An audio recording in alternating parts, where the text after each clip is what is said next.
Hello, and welcome back to Let's Talk Chicago Bears. How y'all doing today? It's Friday.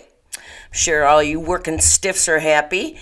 And we're back to talk Sunday's game against the Texans. So let's get started, huh? I hope you're all doing good.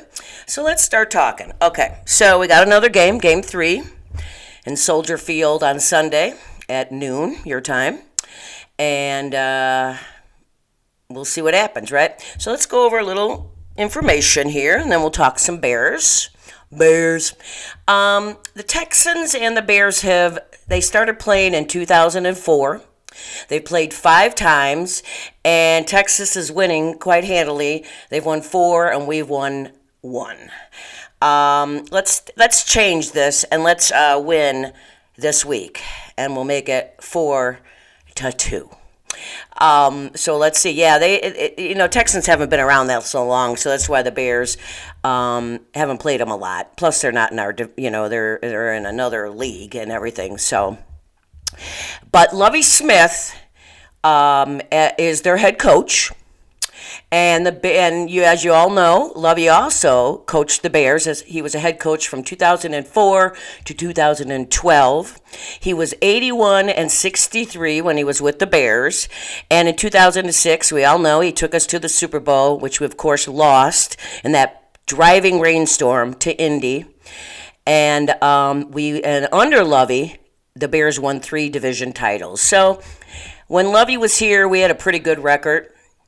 The one thing that I've mentioned many times on my show is when he came to town, one of the first things he said besides winning a Super Bowl was, which he didn't do, but he took us to it, was beating the Packers. And they did do that with Lovie a little bit. So, and you can bet Lovie is going to have his team coming to play on Sunday. He's going to have them ready, regardless of their record. And so you can just throw out records this Sunday because it's going to be a game, I think. So the Texans' record is they've lost 1 and they tied 1. So they're 1-1, but not really. I don't consider a tie anything but a loss. It's not a good thing. So they're 1 loss and 1 tie. And we know the Bears are 1-1. They won 1 and they lost 1. And, of course, these stats that I'm going to read you are only after 2 weeks, so they really don't mean a whole lot right now unless you're in the top 10, you know what I mean? And neither our teams are. So in passing, the Texans, I'm going to give you a little stats on them. They're passing, they're rated 24th, and they pass an average of 188 yards per game. Their rushing is 27th in the league. Now remember, these are out of 32 teams, and they rush for about 78 yards a game. So important because we saw what happened to us last week against the Packers when they ran for over 200 yards. So the Bears have got to step up their game, and they're not a great rushing team. They're average at best. So here's your chance, Bears, to get back online again and do what you're supposed to be doing and stopping that frickin' run. The points they've scored, Texans, they're 27th out of 32 teams, and they actually score about 14 points a game, exactly 14.5, and they're 26, and they're actually tied with the Bears in this category. Yeah, I know. And then the defense has allowed their defense has allowed about 18 points a game against them, and that rates them 22nd in the league. Their quarterback is Davis Mills. He has so far passed for 417 yards, 2 touchdowns, no interceptions, and he's been sacked 6 times. Their leading rusher is Dameon Pierce. Leading running back is Dameon Pierce, and he has 102 yards total. And Brandon Cooks is their wide receiver, and he has 136 yards. So, as you see, their numbers aren't really that much better than ours. We beat them in a couple categories, but just by barely. So let's just talk about their defense real quick. Their defense is, and Lovey is a defensive minded head coach, so they're only going to get better, I'm pretty sure, this team. The defense has a total of 5 sacks. They've had 2 interceptions and 1 fumble. And Lovey preaches that. So Sunday, the Bears have got to hold on to the ball because that is one of Lovey's biggest things is getting the turnovers. And he's right. Turnovers are huge. Okay, so let's compare the Bears. So the Bears, in passing, we know, are dead last. They pass they're 32nd out of 32 teams, and they've passed, their average is 76 yards. Good God, that's like Pee-wee football. Come on, Bears. Rushing, pretty darn good. They're 8th out of 32 teams, and they're averaging 139 yards. That's really mostly came last week when the Bears ran all over Green Bay, which it didn't really mean anything. But Montgomery had a great game last week. So our rushing is good. They've scored, as I told you, they're tied with Texas. They're 26, and they've scored an average of 14.5 a game points. And against the Bears defense, they're rated 20th, and they're giving up an average of 18.5 points a game, and that's a little bit better than Texans. I think they were 22nd, didn't I say? So the defense is a little bit better. Our running game is better. So those are the 2 things that we have going for us. Justin Fields, as we know, has hardly passed. He's only passed after 2 games 191 yards. 191 yards is the average for a quarterback in a game. Okay, and after 2 games, he only has that. So that's got to change. 2 touchdowns. He has 2 touchdowns, 2 interceptions, which kind of wipes out the touchdowns, in my opinion. He's been sacked 5 times. So Justin, as we're going to talk about, really, that things have to change. Our leading running back, as we know, is David Montgomery, number 32. He is awesome. He's run for 148 yards, so it's a lot better than the Texans. And I'm looking for him to have a big game this week, too. The thing about him, as I see and I like, he reminds me a little bit of Walter, where he just keeps going and keeps going and keeps going. And that's the thing about the Walter Payton was back in the day, back in the late 70s after he came to the Bears, because he came in 75.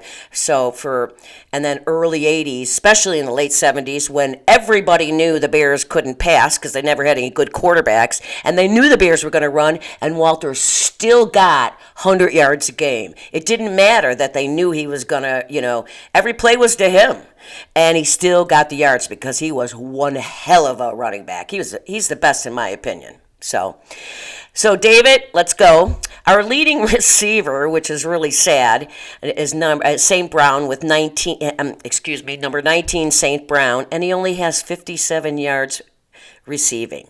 Seriously? Oh my God, that's so embarrassing. Mr. Mooney has 4 yards, and Cole Kmet, our tight end, nothing. 0. I actually had to go and look at the roster to make sure that Mr. Mooney and Cole Kmet were still in the Bears. I thought maybe they got released or something. Because, come on. So, excuse me. Mr. Mooney and Cole Kmet, Mooney is our wide receiver, Kmet is our tight end. These 2 guys have got to step up big time, and they need to start helping out their quarterback. I don't care what it takes. You 2 need to get open and catch the ball when he throws it to you, Cole Kmet. So I'm just saying, they really have to step up.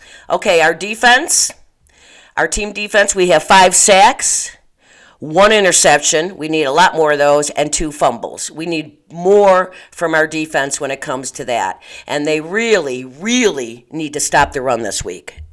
Now, you have a team that isn't that great at running, so here's your chance, defense, to step up and erase what happened last week. Let's talk about a few things. So I listened to So that's it for the stats. And now we're just going to chit-chat a little bit. So I listened to a press conference on Wednesday that Fields had, and he was talking about how he was misquoted on Sunday, all that stuff he said. I don't have to read it for you again because you all know what he said. And he said he was misquoted, and he needs to watch what he says after a game. He can't, unfortunately, in the business he's in, when they stick a microphone in your face, you got to keep your emotions out of it. You just got to be game ready after the game. Do you know what I mean? Like, you've got to be, just say those things and keep your emotions out. It's hard. He's young. He's learning. But he's got to watch what he says because it does piss people off. And it doesn't put him in a good light. So, and that's, I'm almost looking at this as his first year because I don't even want to count what Nagy did to him last year. It just doesn't count, in my opinion. So I'm saying he's a rookie all over again. And even if he's not, he's young. He's in his early 20s. This is his second year in the league. So, he's got some maturing to do on and off the field, in my opinion. And what I did like, and I hope it's not lip service, is he said he's putting more time in the film rooms and watching more tape, which I think is awesome, but he also needs to do it on the practice field. I think he needs that a lot. But he does need to watch more films because, of what's going on. I don't know, so let's talk about that. So if you've been listening to my show, you know that I'm not a huge Fields supporter yet. I'm going to support him. I'm going to, believe in him right now because that's what we do. But if you watched me last year, I'm still on the fence about him because, let's face it, Ohio State does not produce. They do not have a good track record with quarterbacks in the NFL. They just don't. So Fields really needs to prove himself to me and the fans. Last year just don't count, no matter what you did, and it wasn't that great anyways. So we're starting over. It's been a race, but to make us believers, he has got to show progress each week. And I'm just not seeing a lot of this. The thing is, so I'm not listening to the radio guys because I live in Vegas now, right? I've been here 5 years. So I'm not hearing a lot what's going on, but I do read, and then I do hear things, bits and pieces. And so the consensus this week, all week, from what I've been hearing, or reading and this and that, is Justin Fields holding on to the ball too long? Or because he's just not pulling the trigger? Not feeling comfortable? Is he not seeing the wide receivers when they are open? They're only going to be open for a short time. So is he holding on to the ball too long? And if he is, why? Why is he not hitting the open receivers? Or are the receivers not getting open? So I've heard bits and pieces here and there. So we got to figure out, I've heard a case for both scenarios. I've heard, some receivers have been open and he's not seeing them or he's not getting the ball to them. Or I've also heard that he is holding on the ball too long. And the thing is, with his offensive line, he can't hold on to that ball that long. And maybe it's in his head. Knowing that the line coming into this year, all he hears is bad, bad, bad, bad, and then he starts to see the pocket collapse. Well, good quarterbacks stand in there and try to just take what it is. You can't take off all the time. And that's what I heard last week in the Green Bay game. There was a couple times where there was receivers there, but he took off because the pocket started to collapse on him. Instead of staying in there and throwing the ball and hitting his receiver, maybe getting hit or not, he didn't do that. He took off running and tried to pass, and it didn't happen, or he tried to get yards. So what is it? Is it in his head? Is it he's not reading the field? He's not comfortable releasing the ball? I'm not sure, and I don't think anybody is. The unfortunate part about watching football on TV is we only see the play the TV people show us. the actual play that's happening. Him releasing the ball or handing it off. We don't see the receivers open or not until they replay the play if they show it and they say something about the game. But we're not sure what's going on because we're not allowed to see that because we're only seeing what the TV shows us, right? Now, if you're there in the stadium, you're seeing if the guys are open or not. So, again, we're kind of blind on this and going by what we're hearing teammates, which they're not talking a lot, or the press that's there. So, the thing is, I don't know, but I'm not happy what's going on. But he is young, as I've said. I hear that a lot of people, I guess, are really ripping on him. Everybody needs to pump the brakes. That's not fair either. We're going into Game 3. He's super young. He's got a lot to learn. Just because he was there last year, remember, Nagy probably screwed him up in his head, and now it's going to take some time, but the thing is, we got to know where. I hope the Bears know where his weaknesses, and they're working on that because that's hugely important. What I'd kind of like to see this week is maybe the Bears using their running backs a little bit more and as of catchers, as of wide receivers, So send David Montgomery out 5-6 yards, same as a run, and let Fields dump it off to him, and then let Montgomery or go and get the yards because he's good at that after the catch. So use him. And that's the thing I haven't seen Justin Fields doing. He's not using his check down. Every quarterback in every passing situation has a check down person who is usually 5, 6, 7 yards out, and they should check it down. He doesn't do that, and I don't know why. But maybe if the Bears incorporate some actual plays to their running backs, and maybe if he can get maybe if he could get some passes under his belt, short or not, I don't care. And then he can start maybe feeling a little bit more comfortable. And then we can stretch it down the field. He can do some play action and whatnot, and mix the run with it. But these short passes let's see, Montgomery, maybe that's what they need to do. I know we have to go downfield. You have to stretch the field because they're not going to respect the pass if you don't do it. So that's why our receivers, young or old, so mostly they're young, except for Mr. Mooney, and the youngsters have to step up and get open. I don't care what it takes. You have to help your quarterback out.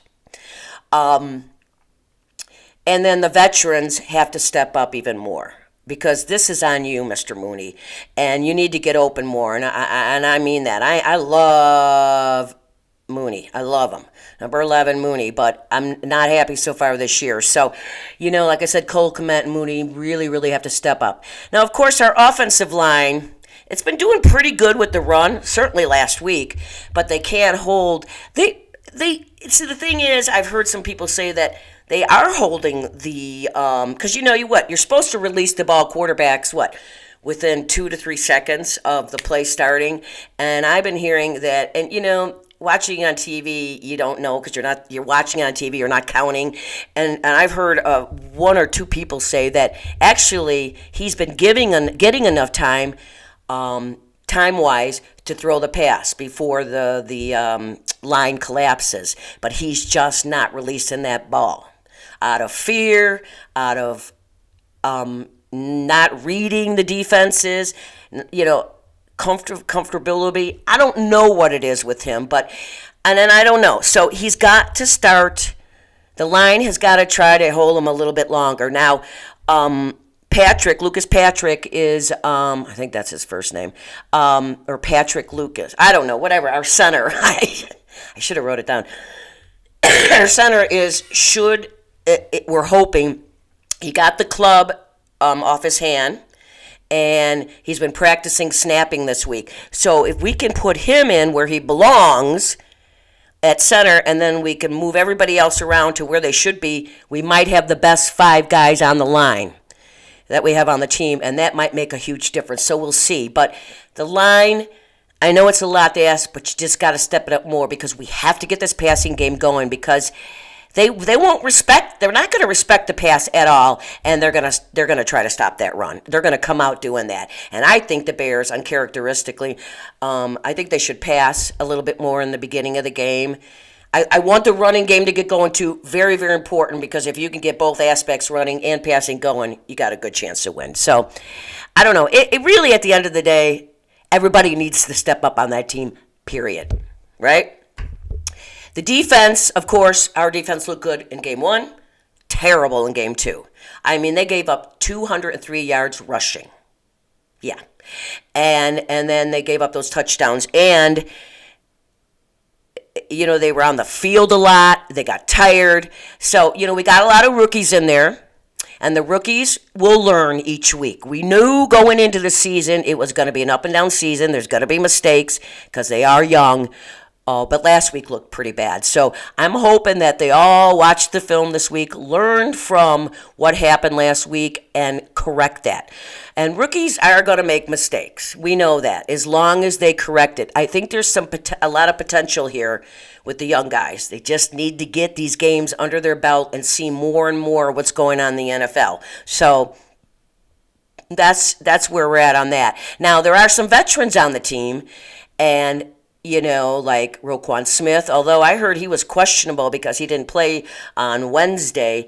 They didn't have Thursdays yet done, the injury, so I'm kind of going blind because I'm doing my show early today on Friday. So injuries could make a difference, so I apologize that I won't have going into today at the end of the day who's on the injury list. So hopefully Roquan, that was just precautionary, sitting him out, and he'll be okay. But Smith's got to step up. Quinn's got to step up. Eddie Jackson's got to step up. These are the veterans out there, and they got to step up and show these youngsters how to play this game.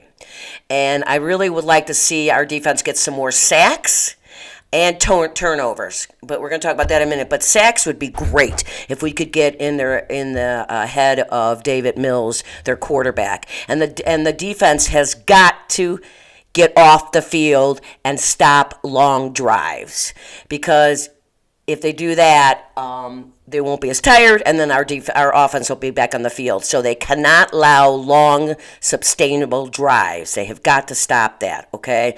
So the defense has a lot to prove, in many ways more than the offense this week, because they just look so bad. I mean, on my show Monday, I said, this old lady could have ran on the Bears defense last week. I mean, and that is just, I can barely make it up with my bad knees up my 17 stairs I have to get up and down the house, in my house. I mean, my knees are aching, but I could have run against those Bears. I'm just telling you. Okay, so we know all this, and so let's talk about how we're going to win this game. We know how we're going to win this game. The offense has to, right? They got to run the ball. They got to pass the ball, and they got to clean up the mistakes. And these wide receivers have to get open for their quarterback, and the offensive line has to give Justin whatever he needs. You've got to make this kid feel comfortable. And right now, I don't think he is. In my opinion, I think part of it's in his head. I really, really do. I know a lot of people don't agree with that, but that's what I think. So, my top 3 things. Every week I talk about, if you do these things, you have a good chance to win the game. If not, seal the win. So the top one, number 1. Now, if you listen to my show all these years, you know what it is. 5 penalties or less. You have 5 penalties or less, you got a real good chance in this game. Last week, the first fucking play of the game, the Bears had a penalty. Now, of course, I shouldn't be swearing like that, but I'm really trying to work on that F word, because I have a 5-month-old grandson, and that is my favorite word. And so my daughter-in-law has told me, got to clean up your mouth, mother-in-law, grandma. Got to clean up that mouth, and she's right. So, but that was bad. You cannot start out a game, first play, penalty. 5 or less penalties, and they did not have that last week. It wasn't terrible. They had 7, but it was, 50, 60 yards, whatever. It hurt them. Second, time of possession, so important for so many reasons. Number 1, time of possession, obviously, if you're on the field, your offense is on the field, and they're having long drives, and then they score. Got to score one way or another, 3 or 7. I don't care. Got to happen. You're number one. You're having a good long drive, and you come up scoring. Number two, you're leaving their defense out there to get tired. You're going to wear them down, especially if you have a good run game, because the second half, that's the thing about a good run game. You got a good run game, and you consistently do it, you're going to wear down the defense by the fourth quarter. It helps your defense not be so tired like they were last week against Green Bay, because they lost that time of possession terribly. It was like a lot. And it allows your defense rest. So, and it keeps their offense off the field, your opponent's offense, so they can't score. So time of possession, huge. Bears really got to work on that this year. I'm sorry, pickled this week, okay? And then third, turnovers, huge. The Bears have not been very good at in the last few years, and we have to improve that. Coach Flus has came in and made that a priority. So let's hope. That was like Lovey's thing. So Lovey's team, the Texans, are going to come in and they're going to be trying to punch out that ball. So the Bears better be aware of that. I don't know how much Coach Flus knows about Lovey. He probably does, but that is Lovey's thing, and it's mine too. Turnovers are a plus and a good thing, because you get the ball back to your offense. Depending on where it happens on the field, it might be an easy score, and it just messes with the other team. Forever, if you got a turnover or fumble, it's messing with them. So these three things, penalties, time of possession, and turnovers, huge. If the Bears can win these, they're going to win the game. They're going to win the game. And I think this is a huge game for the Bears. Obviously, it's only the third game. So when I say that, I don't mean it's the season's going to be over if they don't win the game. But I think for their mental ability, and after that terrible game last week, if they could come back out, show that they brushed it off after 24 hours, that's his rule, Coach Flus. Well, that should be any rule. 24 hours later, we move on.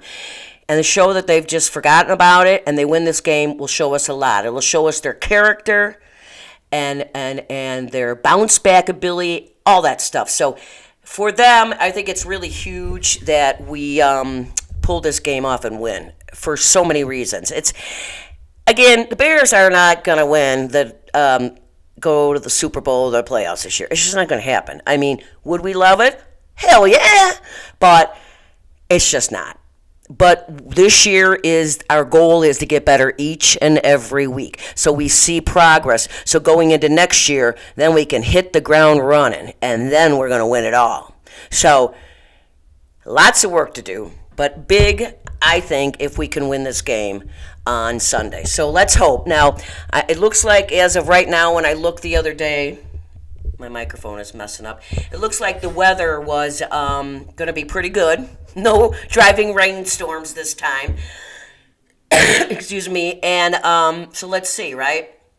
So I don't usually predict win or lose on my show because I want the Bears to win every week. But on paper, they're very evenly matched, these two teams. So I really believe the Bears have a really good chance to win this game if they're in it. All phases of the game. We can't miss extra points. We can't miss field goals. Our punter's got to push them back, although the punter's been very, very good at rookie this year. We got to score points when we're on the field offensively, and our defense has to stop them.